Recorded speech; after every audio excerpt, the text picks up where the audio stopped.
नमस्कार विद्यार्थी मित्रांनो, सुभाष अकॅडमीच्या यूट्यूब चॅनलवर तुमचे स्वागत. आपण सोशलॉजीशी रिलेटेड किंवा सामाजिक वेगवेगळ्या परिस्थितीशी रिलेटेड काही डिस्कशन्स आपण करत असतो. तर त्यामध्ये आज मायग्रेशन, स्थलांतर हा मुद्दा आपण डिस्कस करणार आहोत. तुम्ही रिसेंटली बघितलं असेल की बिहारचं जे इलेक्शन होतं त्यामध्ये फार महत्त्वाचा मुद्दा मायग्रेशन हा होता. आणि तसंही इंडियामध्ये किंवा आपल्या इंडियन सोसायटीच्या कंटेक्स्टमध्ये मायग्रेशन एक सोशल चेंजशी रिलेटेड एक ॲस्पेक्ट आहे. सोशल स्ट्रक्चर जे आहे आपलं सोसायटीचं त्याच्याशी रिलेटेड पण ॲस्पेक्ट्स आपल्याला त्यामध्ये दिसून येतात. तर आपल्यासाठी हा फार महत्त्वाचा टॉपिक आहे आणि इन जनरल सुद्धा तुम्ही यावर चर्चा करत असता. तर आपण त्याचा एक सोशलॉजिकल अँगल आज आपण बघणार आहोत. आणि त्याचं प्रमुख एक कॉन्टेक्स्ट जो आहे, जो कॉन्टेक्स्ट त्याच्यासाठी मी हा मुद्दा निवडलेला आहे की 2026-27 या काळामध्ये नॅशनल मायग्रेशन सर्वे होणार आहे. तो फार डिटेल्ड सर्वे असणार आहे आणि त्या सर्वेमध्ये आपल्याला नवीन एक जी डिटेल्ड इन्फॉर्मेशन जी आहे मायग्रेशनशी रिलेटेड आपल्या देशामध्ये ती आपल्याला मिळणार आहे. आणि त्याच्यामुळे तो एक डेटा फार महत्त्वाचा असणार आहे. त्या कॉन्टेक्स्टमध्ये आपण सोशलॉजीच्या सेन्समध्ये मायग्रेशनला आज बघणार आहोत. त्यामध्ये वेगळे जे थेरॉटिकल अँगल आहे किंवा एक जो ॲस्पेक्ट आहे थेरीचा, म्हणजे त्यामध्ये थिंकर्सचा जो अँगल आहे तो सुद्धा आपण बघणार आहोत. हा फोटो तुम्ही बघू शकता. हा आपल्या कोविडच्या वेळेला जे एक रिव्हर्स मायग्रेशन आपल्याला दिसलं होतं, एक त्यावेळेला जे फोर्स्ड मायग्रेशन होतं त्यामध्ये हा फोटो फार पॉप्युलर झाला होता की जे महाराष्ट्रामध्ये किंवा इतर जे इंडस्ट्रियलाइज्ड झोन्स आहेत तिथनं जे वापस मायग्रेशन सुरू होतं आपल्या सेफ्टीसाठी किंवा एक सिक्युरिटीसाठी, तर त्यामध्ये हा फोटो पॉप्युलर झाला होता. तर तो आपण इथे बघतोय. ठीक आहे. तर मायग्रेशन किंवा स्थलांतर जे आहे त्याच्यामध्ये आपण बघतो आता सोशलॉजीमध्ये आपल्या पेपर 2 मध्ये ऑलरेडी त्याच्यावर आहे, म्हणजे टॉपिक तो आपण अभ्यासासाठी आहे आपल्याला ऑलरेडी. आणि आपण सोशलॉजीमध्ये त्याला का बघतोय हे पण एक महत्त्वाचं आपल्याला समजायला पाहिजे. बिकॉज कुठल्याही ठिकाणी जेव्हा एक समूह असेल किंवा इंडिव्हिज्युअल्स असतील ते कुठल्या सेन्समध्ये एक सोशल प्रोसेस त्याला आपल्याला बघता येईल. म्हणजे इथे आपण बघतोय it is more than just movement. आता लोक जेव्हा स्थलांतर करतात तर त्याच्या मागे रिझन्स आहेत. त्याच्यामध्ये वेगवेगळे आपण ॲस्पेक्ट्स बघू शकतो. एक रिजनल डिस्पॅरिटी आपल्याला दिसते डेव्हलपमेंटमध्ये म्हणा. आणि विविध ठिकाणी आपण बघतो की कास्ट असेल, जेंडर असेल, हे सुद्धा फॅक्टर्स खूप मॅटर करतात. तर आपण आज त्याचं एक थेरॉटिकल बेसिस बघूया की सोशलॉजीमध्ये किंवा इतर सुद्धा जे डेमोग्राफिक सायन्स आहे त्यामध्ये वेगवेगळे थिंकर्स काय बोलले आहेत मायग्रेशनशी रिलेटेड. ठीक आहे. तर migration is a social process and a mechanism of inequality. It transforms families, labour markets and aspirations. ठीक आहे. It is not just a demographic event, जे मी आत्ता बोललो. It is not just a demographic event but a core driver of social change. Social change जो आपला topic आहे किंवा सोशल चेंज जो आपण एक सब्जेक्ट मॅटर आहे आपल्या सोशलॉजीचा, ज्यामध्ये आपण वेगवेगळ्या सेन्समध्ये बघतो की कशा पद्धतीने सामाजिक बदल होतो, तर मायग्रेशन हा त्यातला एक खूप मोठा ॲस्पेक्ट आहे. ठीक आहे. आता हे जेंडर आणि अर्बन डायमेन्शन्स जे आहेत आपण ज्यामध्ये बघतो की आता women migrate more than main. म्हणजे हा रिसेंट एक डेटा आहे की वुमेनचं मायग्रेशन मेनच्या संदर्भात जास्त होतं. आता त्याच्यामध्ये शॉर्ट टर्म मायग्रेशन असेल किंवा शॉर्ट डिस्टन्सेसवर जास्त झालेलं मायग्रेशन असेल, त्याच्यामध्ये सोशल रिझन जास्त आहे बिकॉज ऑफ मॅरेजचा जो एक ॲस्पेक्ट आहे त्याच्यामुळे वुमेनचं मायग्रेशन जास्त होताना आपल्याला दिसतं. त्यानंतर तुम्ही बघाल की म्हणजे हे पॅट्री लोकल जे नॉर्म्स आहेत की तुम्हाला लग्नानंतर आपलं घर बदलावं लागतं, तर त्यामध्ये आपले काही फेमिनिस्ट थिंकर्स वगैरे ते ऑलरेडी हायलाईट करतात की मायग्रेशनचा जो एक ॲस्पेक्ट आहे त्याच्यामध्ये तो एक पेट्रियार्कीचा जो रोल आहे की तुम्हाला आपलं घर बदलावं लागतं आणि तिथे जाऊन तुम्हाला एक ऑटोनॉमी जी तुमच्या पूर्वीच्या घरात असते ती तेवढी तुम्हाला नसते. तर एक फेमिनिस्ट अँगल पण आपण यामध्ये बघू शकतो. ठीक आहे. पुढे तुम्ही बघा एक ग्रोथ इन फिमेल एज्युकेशन. आता जशी एज्युकेशनल आणि एम्प्लॉयमेंट ऑपॉर्च्युनिटीज वाढत आहेत तर वुमेनचं जे मायग्रेशन आहे ते फक्त मॅरेजपर्यंत न राहता ते इतर सुद्धा कारणांमुळे होत आहे. ते आपल्याला रिसंट टाइम्समध्ये दिसतंय. ठीक आहे. आणि बरंच एक जे आपण बघतो की जे मोठ्या सिटीज आहेत इंडियातल्या, दिल्ली असेल, मुंबई असेल किंवा बेंगलुरू असेल, बऱ्याच ठिकाणी मायग्रंट्सचा रोल खूप जास्त महत्त्वाचा आहे. ठीक आहे. नॅशनल मायग्रेशन सर्वे आता कंडक्ट होणार आहे.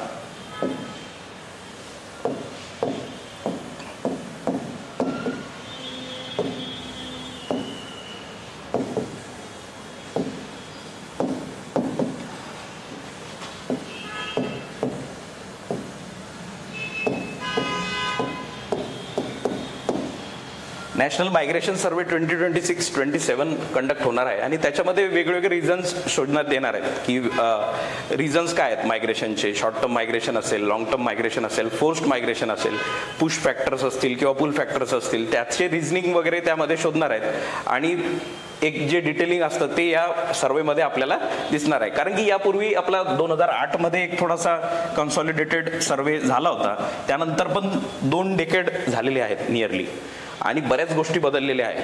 आपण बघतोय की जो आपल्या इथला जो ट्रेंड आहे मायग्रेशनचा तो बऱ्यापैकी चेंज झालेला आहे. गिग इकॉनॉमी आलेली आहे. सो वी कॅन सी की एक जे स्ट्रक्चरल चेंजेस आपल्या इकॉनॉमीमध्ये किंवा सोशल स्ट्रक्चरमध्ये झालेले आहेत त्याच्यानी आपल्याला या सर्वेमध्ये बऱ्याच नवीन डिटेल्स आपल्याला दिसणार आहेत. ठीक आहे.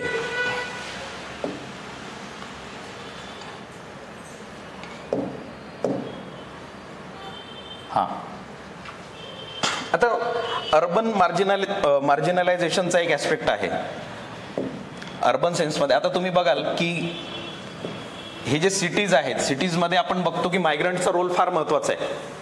ठीक आहे. मायग्रंट्समुळे सिटीजचे जे इतर जो वर्ग आहे, जो अपर मिडल क्लास आहे, यांना मायग्रंट्सची खूप नीड आहे, वेगवेगळ्या कामांसाठी खूप जास्त नीड आहे. पण आपण बघतो की जरी ते त्या सिटीजमध्ये इतर लोकांची कामं करण्यासाठी येत आहेत, but we see a sense of marginalisation. त्या पर्टिक्युलर लोकांसोबत झालेलं मार्जिनलायझेशन, डिस्क्रिमिनेशन आपल्याला दिसून येतं. आता तुम्ही सिटीजमध्ये असे काही तुम्ही ऐकलेले किस्से असतील की असे सोसायटीज वगैरे असतात, तर तिथे जे काम करणारी लोक आहेत ती जनरली मायग्रंट्स असतात आणि त्यांच्यासाठी काहीतरी असं डिस्क्रिमिनेटरी पॉलिसीज वगैरे आपल्याला ऐकण्यात येतात आपल्या की तुम्ही ही लिफ्ट वापरू शकत नाही किंवा तुम्ही या पद्धतीनेच तुम्ही वागायला हवं वगैरे. हे सगळे जे पॉलिसीज वगैरे आपल्याला दिसून येतात, तर त्याच्याने काय होतं की जे एक त्यांचं कॉन्ट्रीब्युशन आहे त्या पर्टिक्युलर अर्बन सेंटरचं किंवा त्या सिटीचं जे त्यांचं कॉन्ट्रीब्युशन आहे इकॉनॉमीमध्ये वगैरे, ते थोडंसं आपल्याला निग्लेक्ट केल्यासारखं दिसतं आणि त्यांचं एक मार्जिनलायझेशन आपल्याला दिसून येतं. तर यामध्ये सोशलॉजिस्ट आहेत सस्किया सॅसन यांचा एक कॉन्सेप्ट आहे, म्हणजे ग्लोबल सिटीजमध्ये त्यांनी म्हटलंय की मार्जिनलायझेशन आपल्याला दिसून येतं. जे लोक एक नवीन ठिकाणी मायग्रेट होतात त्यांचं कॉन्ट्रीब्युशन असतं, बट त्यांना एक सहभाग तिथे होत नाही त्यांच्या सोसायटीमध्ये. एक प्रॉपर त्यांना एक वेलकमिंग फिलिंग तिथे दिसून येत नाही. ठीक आहे.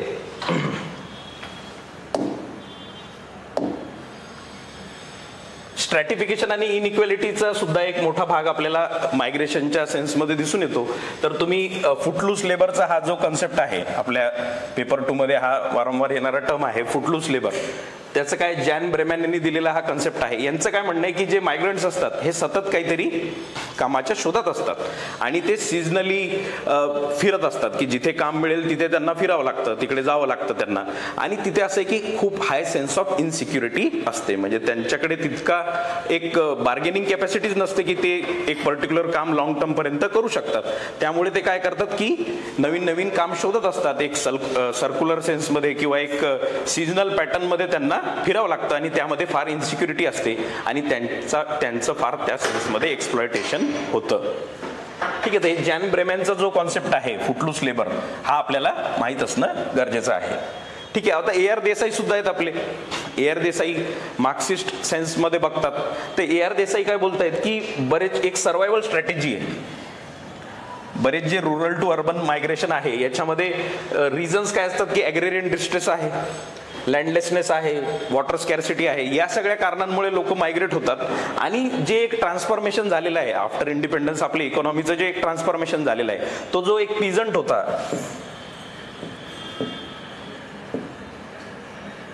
त्याची परिस्थिती बदलली आणि त्याला जे एक नवीन ऑपॉर्च्युनिटी शहरांमध्ये दिसायला लागल्या.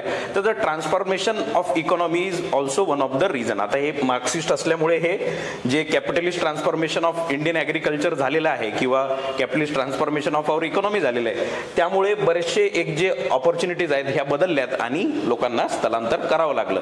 तर हे AR देसाईचा हा पर्स्पेक्टिव्ह आहे. हा सुद्धा फार महत्त्वाचा आहे आपल्याला मायग्रेशन समजण्यासाठी.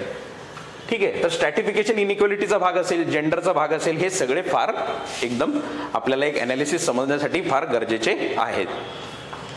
ठीक आहे. पुढे पण आपल्याकडे थेरॉटिकल काही थिंकर्स आहेत ज्यांनी मायग्रेशनवर बरंच काम केलेलं आहे.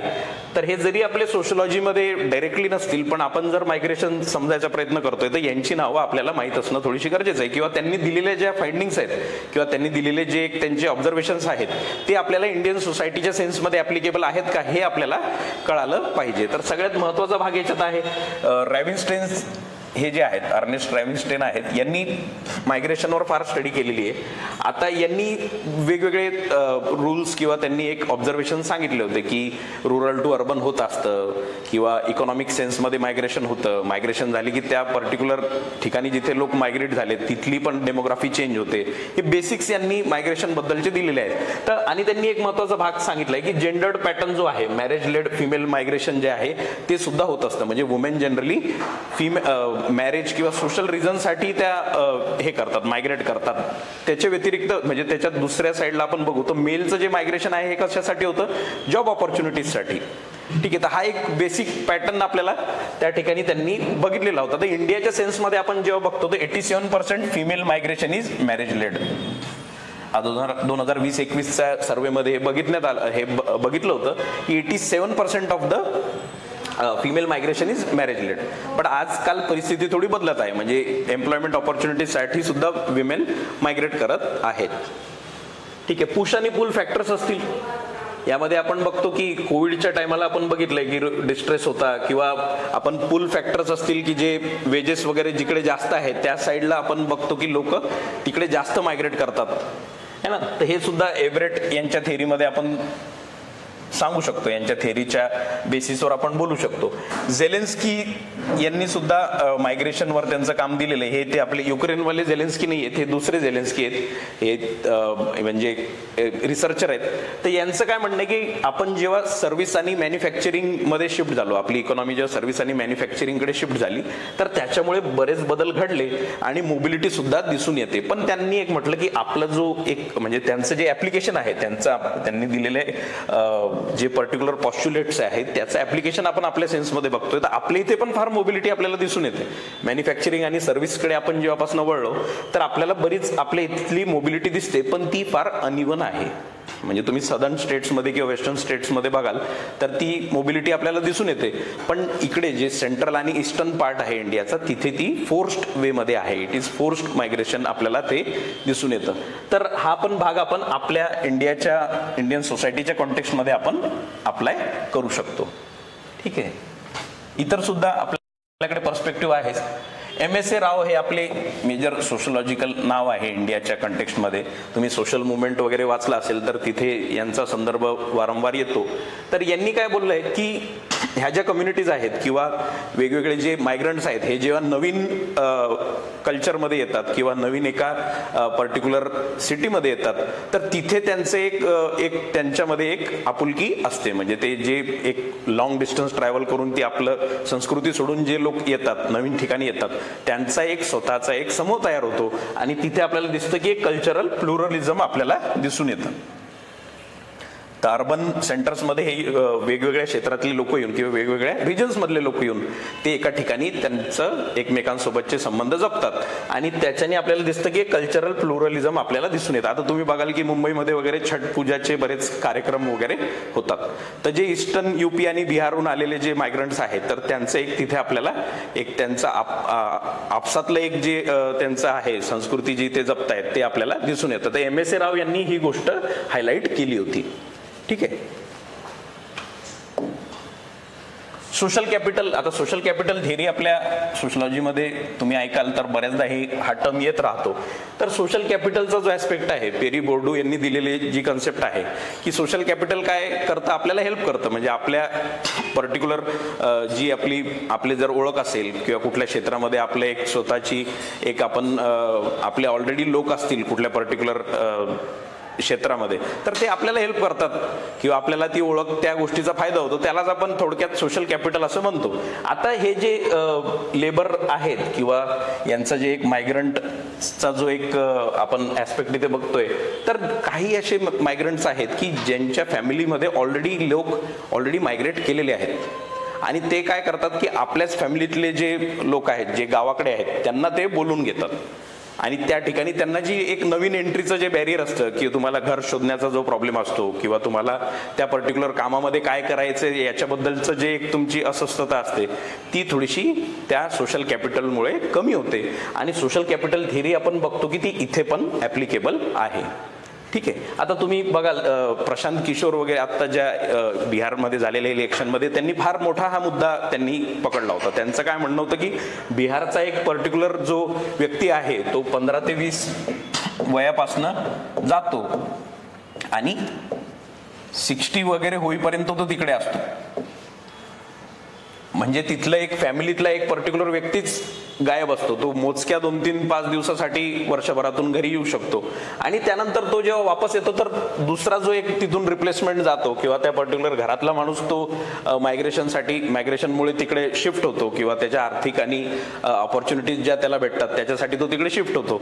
तर हे एक आपल्याला दिसून येतं की एक सोशल जे नेटवर्किंगचा जो ऍस्पेक्ट आहे तो आपल्याला तिथे दिसून येतो. आणि ॲट द सेम टाइम त्यांची जी इकॉनॉमिक परिस्थिती आहे किंवा जे एक फोर्स सेन्समध्ये त्यांचं मायग्रेशन आहे, एक एलिनेशन आहे, ते सुद्धा आपल्याला या परिस्थितीतून जाणवतं. ठीक आहे. पुढे अजून आपल्याकडे आहेत सर्क्युलर आणि सीझनल मायग्रेशन आहे. हे मी यावर ऑलरेडी बोललोय की एक सीझनल आणि सर्क्युलर लेवलवर आपल्याला मायग्रेशन दिसून येतं. लक्ष्मी देशिंगकर जे आहेत या रिसर्चर आहेत, यांनी सुद्धा ह्या गोष्टी सांगितल्या आहेत की आपल्या इथे जसं जसं काम मिळतं किंवा ज्या पद्धतीने आपल्याला नवीन ऑपॉर्च्युनिटीज मिळतात आणि त्या फार टेम्पररी असतात, तर आपल्या इथे ते सीझनल मायग्रेशन आपल्याला दिसून येतं. हे पण परिस्थिती आपण इंटरनॅशनल सेन्समध्ये आपल्याला ही दिसत नाही. This contrast with the western model of permanent long term immigration. आता इंडियातले जे बरेच असे लोक आहेत की जे IT सेक्टरमध्ये वगैरे होते, यांनी दुसऱ्या देशांमध्ये शिफ्ट केलं, तर हे काही सीझनल वगैरे नाही, ते कायमचेच गेलेत. ते इंडियातलं जे इंटरनल मायग्रेशन आहे हे वेगळं आहे. म्हणजे यामध्ये एक सीझनॅलिटीचा ऍस्पेक्ट आहे, सर्क्युलर ऍस्पेक्ट आहे. तिकडे तसं नाही. That is very permanent kind of migration. तुम्ही केरळच्या सोसायटीच्या सेन्समध्ये जर बघाल तर तिथे खूप मायग्रेशन झालेलं आहे. म्हणजे तिथे असं आहे की ते रेमिटन्स बेस्ड ती इकॉनॉमी आहे. केरळची इकॉनॉमी बऱ्यापैकी रेमिटन्सेसवर अवलंबून आहे आणि तिथे बऱ्यापैकी एक सोशल चेंज आपल्याला दिसून येतो, कारण की तिथला जो कल्चरल कॉन्टॅक्ट आहे तो तिकडे गल्फ कंट्रीज सोबत जास्त आहे, कारण की तिथली लोक बऱ्यापैकी मायग्रेट झालेली आहे. तर इंटरनॅशनल मायग्रेशन आहे आणि जे एक इंटरनल आपलं कंट्रीतलं मायग्रेशन आहे याच्यात बराच अंतर आपल्याला दिसून येतो. ठीक आहे.